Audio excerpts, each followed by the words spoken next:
morning or good afternoon. Welcome to Del Norte Solid Waste Management Authority meeting. It's regular session, January 21st, 2020. Call the meeting to order. Can you please take the roll? Commissioner Tompkins? Yes. Commissioner Inscore? I'm here. Chair Cowan? I'm here. Commissioner Agrino? Here. Commissioner Howard? Present. Okay, at this time we'll take, we got Pledge of Allegiance. Blake? Ready and begin.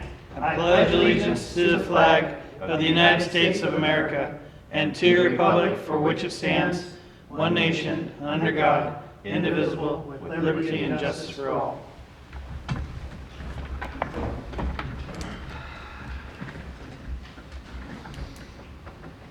At this time, we'll take public comment. Any member of the public may address the Solid Waste Management Authority on any matter on or off the agenda. Any public comment? Seeing none, we will move on to open session items, first being the consent agenda. Move to approve. Second. We have a motion and a second on the consent agenda. Any public comment on the consent agenda? Seeing none? Would you please- Commissioner Tompkins? Yes. Commissioner Inscore? Yes. Commissioner Agrino? Yes. Commissioner Howard? Yes. Chair Cowan? Yes. Okay, treasurer's report. Thank you, Chair Cowan. So I'll start with the director's report, covering items that are otherwise not going to be addressed in this meeting. The Del Norte County Transfer Station will continue to accept holiday trees from Del Norte County households without too much flocking for no charge through end of January. In a departure from past years, Hambro paid for the disposal costs for the entire month in past years. This year, they're just paying December 26th through January 8th, and the authority is picking up the rest of the costs. So we can continue this program as it has been in the past. Continuing on, Supervisor Howard and Director Ward will be addressing the Talawadine Tribal Council, talking about the potential locations of a northern transfer station on January 30th. Recology Del Norte continues to offer their holiday tree collection for trees in 6 feet lengths or shorters, and those will be collected again through January 31st, and Recology customers should call them and make arrangements for that. That's 464-4181. We submitted the annual 5-year review, which has been received by CalRecycle. They're currently reviewing that. On January 14th, I gave a presentation on the requirements of SB 1383 to the Board of Supervisors, and we'll be making a similar presentation to the City Council at their meeting following this one. Following these presentations, staff intend to work with county and city staff to plan our responses to these requirements in a coordinated fashion. As a follow-up to the previous direction from the board that I start exploring the possibility of hiring a consultant to look at the requirements and the costs of complying with SB 1383, I started the conversation with Mary Pitto, who is a consultant for the ESJPA, Regional Rural Counties ESJPA, who has been looking at this, and she is the point person for ESJPA who has been examining all those requirements. So there's no one like her. Specifically, her knowledge on this issue and her perspective advocating on behalf of rural governments for 15, 20 years. She's really uniquely qualified, and so I am in the beginning stages of starting to work towards a sole source agreement with her.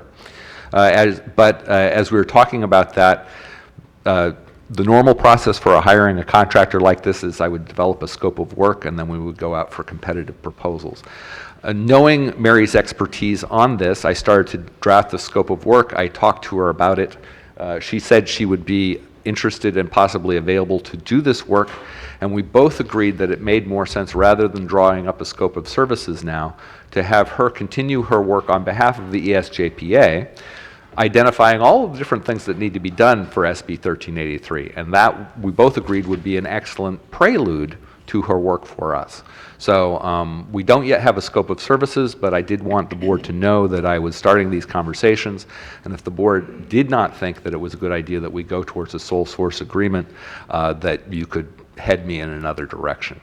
Of course, at the time that we make that determination, I would present to you all the reasons why I think that she is uniquely qualified to provide these services, and that I do believe this is the most cost-effective approach to meet the goals of the agency. I just wanted to let you know that's kind of where things were headed, so if you don't want me to go there, you can say so now. Any questions or concerns regarding that direction? Who's good? Okay. Okay, move forward. Staff are continuing to have discussions with the Eco Hero, who does a multimedia presentation in the schools to try to promote recycling and try to make recycling work most effectively. And we are going to have a discussion with them later this week about them possibly doing presentations in the school this coming school year.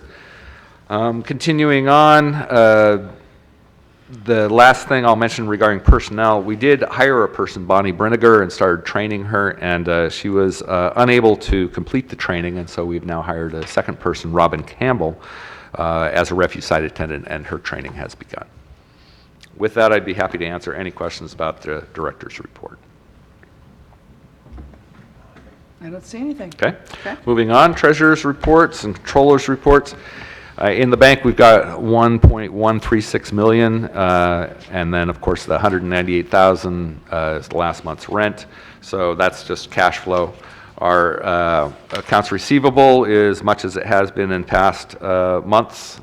Kathy Brewer is doing an excellent job. There was a surprise cash count this past month I forgot to mention in the director's report. And once again, we confirmed that all our account balances were accurate to the penny as verified by the the auditor's office personnel that comes over and does this surprise cash count about 4 times a year.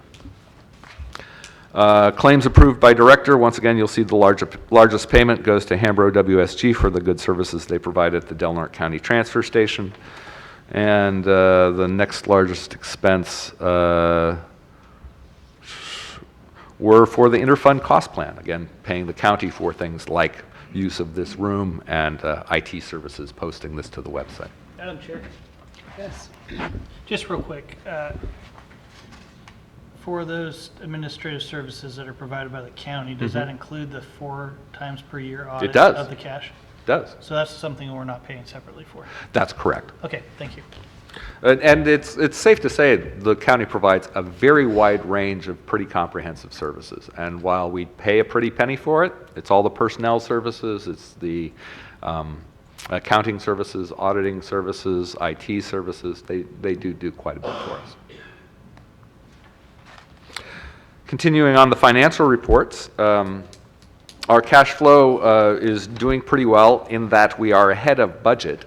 If you look at our revenue report, at this point in time, we are $118,037 ahead of where we thought we would be according to the budget.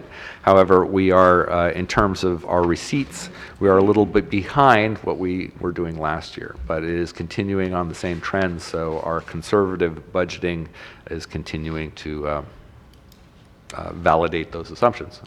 It's the right thing to do to under budget and then have enough money to pay the bills.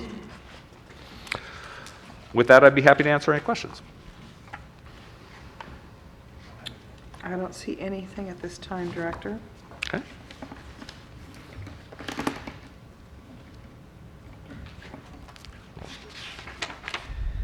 Okay, so there's nothing on landfill, nothing on collections, nothing on the transfer station. So we'll move on to 6.1. So it's that time again regarding election of a new officers. So the officers for the authority include the chair, the vice chair, and the secretary. And the treasurer controller has been contracted with Rich Taylor pretty much since the inception of the agency. Either the board or Mr. Taylor can terminate that agreement within 30 days notice. But the offices to be elected today are chair, vice chair, and secretary.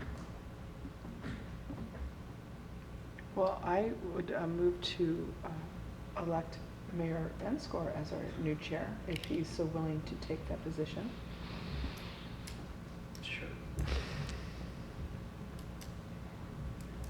Okay.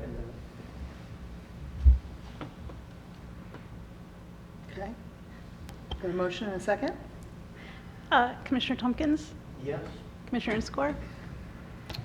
Yes. Chair Cowan? Yes. Commissioner Greeno? Yes. Commissioner Howard? No.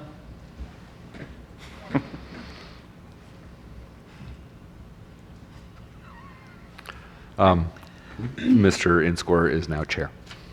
Any, Well, as the next meeting, you can hand over the gavel whenever you're next comfortable. meeting? Thank you. Okay. I'll take nominations for vice chair. Chris Howard? I'll second that. I have a motion and a second. Could you please pull the vote? Commissioner Tompkins? Yes. Commissioner Inscore? Chair Cowan? Yes. Commissioner Greeno? Yes. Commissioner Howard? No. I didn't hear Blake's vote though, but I suppose it doesn't He matter. shook his head. Yes. He said yes. Okay, it looks like we have a vice chair at this time. So we have starting next meeting, we will have a new chair and vice chair. Mayor Inscore will be our chair, and Supervisor Howard will be our vice chair. Thank you, gentlemen, for stepping up, doing your part. Secretary? Oh, we have to go all the way down, huh?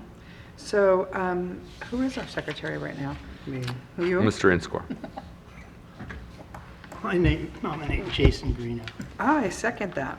I have a motion and a second for Mr. Greenow to be our secretary. Commissioner Tompkins? Yes. Commissioner Inscore? Yes. Chair Cowan? Yes. Commissioner Greeno? Yes.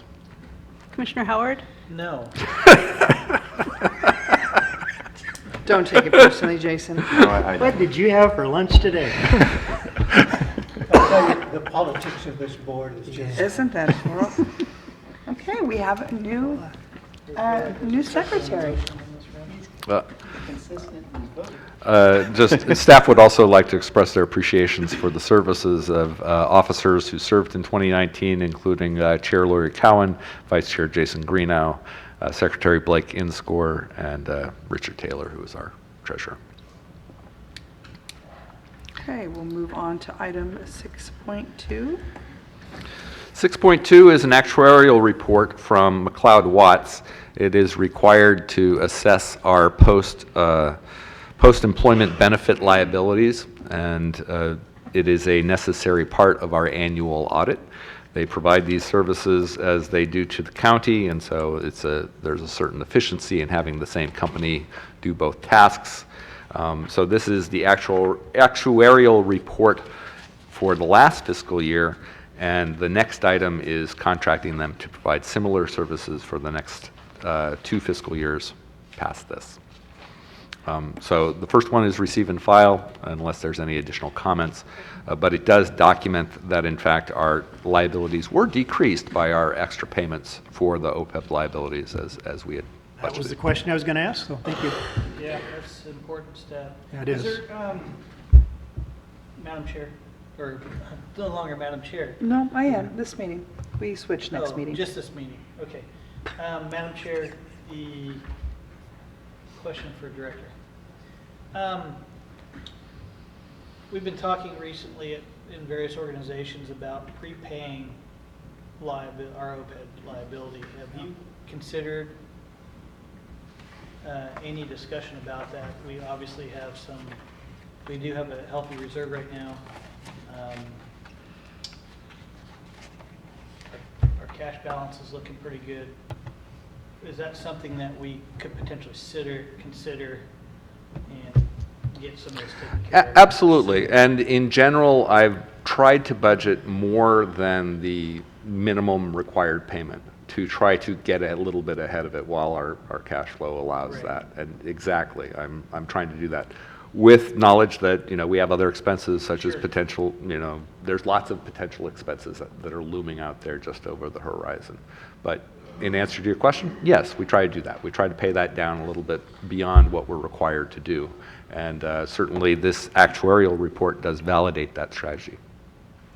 So for instance, in this last fiscal year, our liability went down by $154,000. And that was because we paid more than the minimum amount. Right, which was an excellent strategy. Doing it again and even getting further ahead. What kind of room, I mean, how much time would it take to really get an idea how far we could push that? Yeah, I think Given our current budget and estimated. it really depends when the Northern Transfer Station happens and the magnitude of the expenses associated with the SB 1383. So there's a lot of things that are in play right now. So it's a little hard to say, but bottom line is we will try to. 1383, what, 2026, I think that is based on your report, but obviously there's some intermediate steps Yeah. there. As far as the Northern Transfer Station,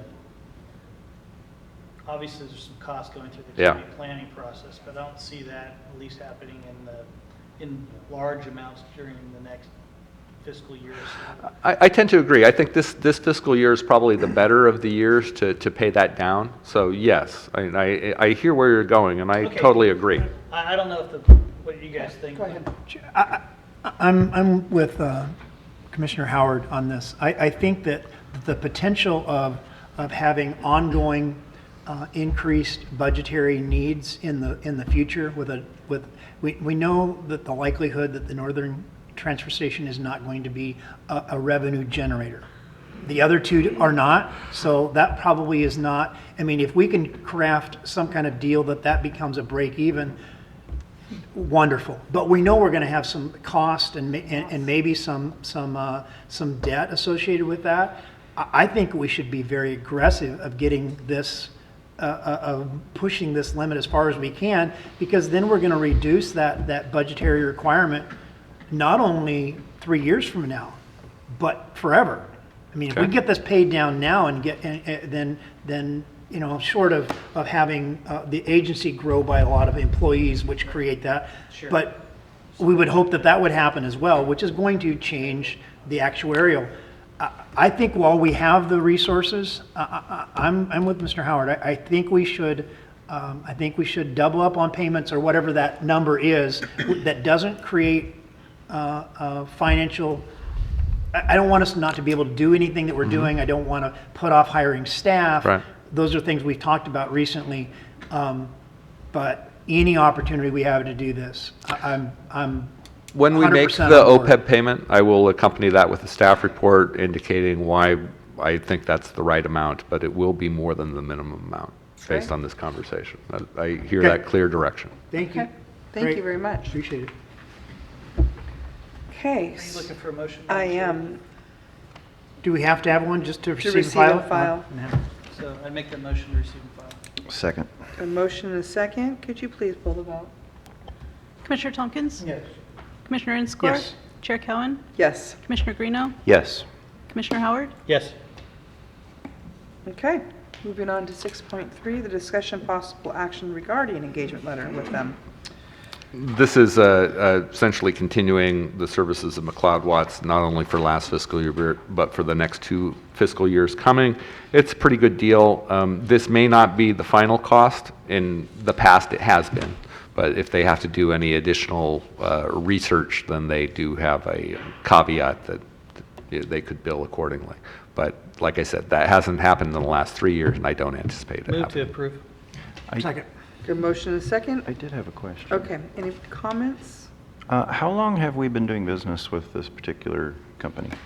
I believe the person, Kathy McLeod, we've now been doing this probably about 6 years, but she used to be with a different company, and that company was under a different name. It's So we followed a Bickmore, person, not a that's it. name. It Thank you. sounds like a company. Bickmore, but Bickmore. it's been the same person. Oh, okay. It's $2,000 well spent as far as I'm concerned. We've got to stay in line with this stuff. The challenge is in terms of alternatives, would be finding a different company and then having them become familiar with the county system. And essentially that would be on this agency's backs as opposed to hiring the same company that the county uses that's then already familiar with the county filing system and those informational resources. Okay. Same logic as applies to hiring the auditing firm we use. Okay, so we're not required to change auditors every so often? No, and this isn't really, this is more an actuarial reporting than it is an auditing Oh, function. okay. All right. If I may, it makes sense to me to stay with these people until they show us some reason to question the value of their service. All right, thank you. Okay, we have a motion and a second on the floor. Commissioner Tompkins? Yes. Commissioner Inscore? Yes. Commissioner Greeno? Yes. Commissioner Howard? Yes. Chair Cowan? Yes. Moving on to item 6.4, discussion and possible action regarding setting a special meeting for 4 p.m. on August 11th, 2020, and canceling the regular meeting scheduled for August 18th. You want to tell us Yes, why? this is a special request in that the annual conference that we regularly attend, the California Resource Recovery Association, it's the oldest and largest statewide trade association, and we've been attending this as a regular part of our annual activities most years.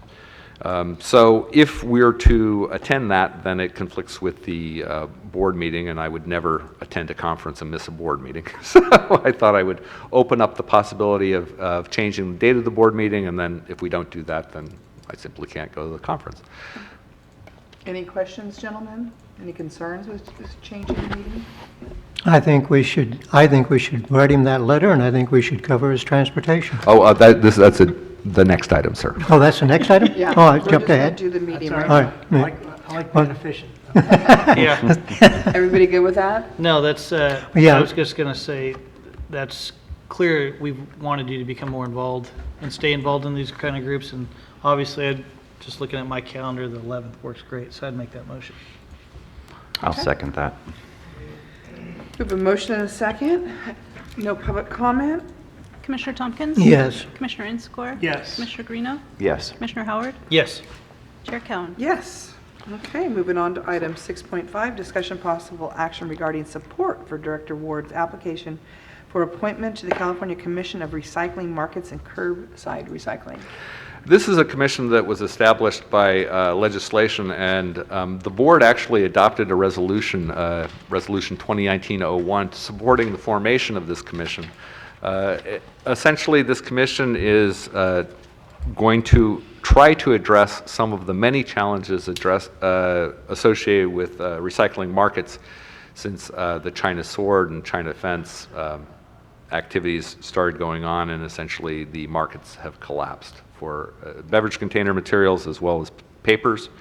And so this commission is responsible for coming up with a market development plan to achieve the following goals: increasing market demand for post-consumer waste materials, increasing demand for recycled content products, promoting efficient local waste diversion programs, promoting competitive collection and use of secondary waste materials, a 75% recycling rate target, and methane emission reduction goals to reduce the landfill of organics.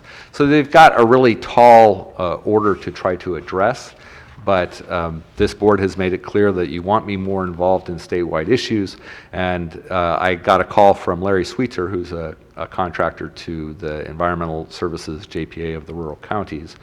And he felt that because of my input on SB 1383 and the other discussions of the SJPA, that they felt I should put my hat for consideration, because they felt like I would be a good voice for the rural counties.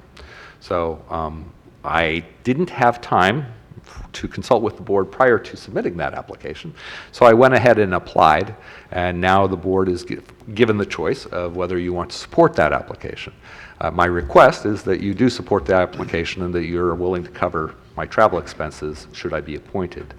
You could underscore that support by agreeing to sign a letter to have the chair sign a letter supporting that appointment, or you could decide maybe you don't want to support this action, and that if I do get appointed, you suggest that I decline that appointment.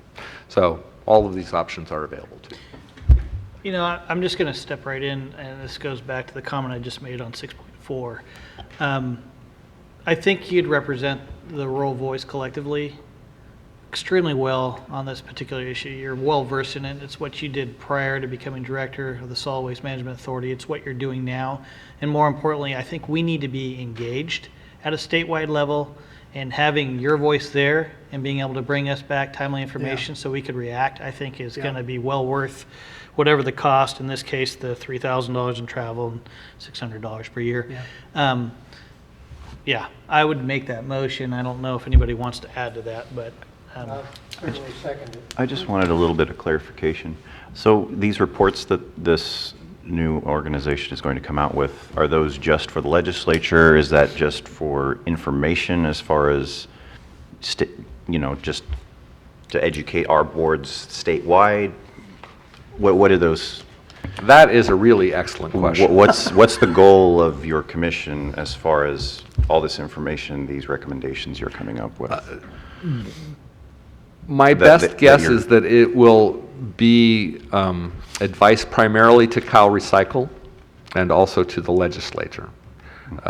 Because Cal Recycle is responsible for trying to make the statewide recycling programs work and meet their statewide recycling mandates. And the legislature is responsible for adopting laws that address these market challenges. And so these reports are going to be available to both of those entities. What's going to be in those reports, I don't know yet, because it really depends on who's on that commission. Right. But the reason why I felt like it was important, and I agreed with Mr. Sweetser, that I think the rural voice is really critical on those things. Absolutely. Because, for instance, just as one small snippet, one of the things this commission is supposed to do is define what's recyclable, right? And so in urban areas, it's very understandable. They all want to say cartons are recyclable because in urban areas they are, meaning that you can gather them for recycling, you can bale them up, you can ship them to someone who will buy them as recyclable materials, and they will process them to make them into other products. Well, in our area, we just don't have the population for that, and by the time we accumulate enough to bale and ship those cartons, they've gone rancid and nobody wants to buy them.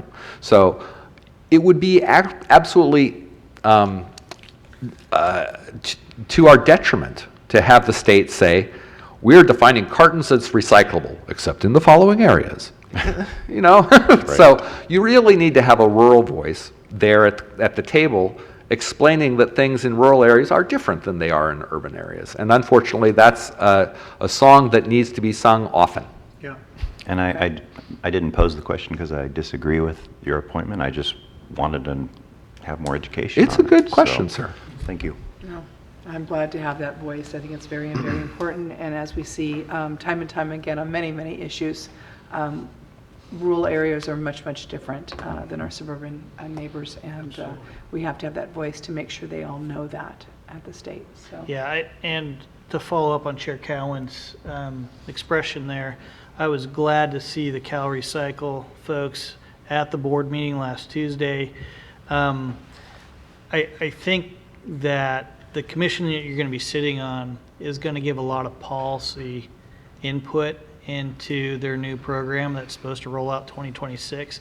The nature and feasibility of much of what they're asking for, I think you on this commission are going to really be able to reflect well on and have a good solid voice for rural in. So I am super ecstatic with that direction, and that's why I made the motion. And we have a motion and a second on the floor. Could you please pull the vote? Commissioner Tompkins? Yes. Commissioner Inscore? Yes. Commissioner Greeno? Yes. Commissioner Howard? yes. Chair Cowan? Yes, and with that, we're going to adjourn this to the next regular meeting on February 18th at 4 p.m. Thanks for joining us.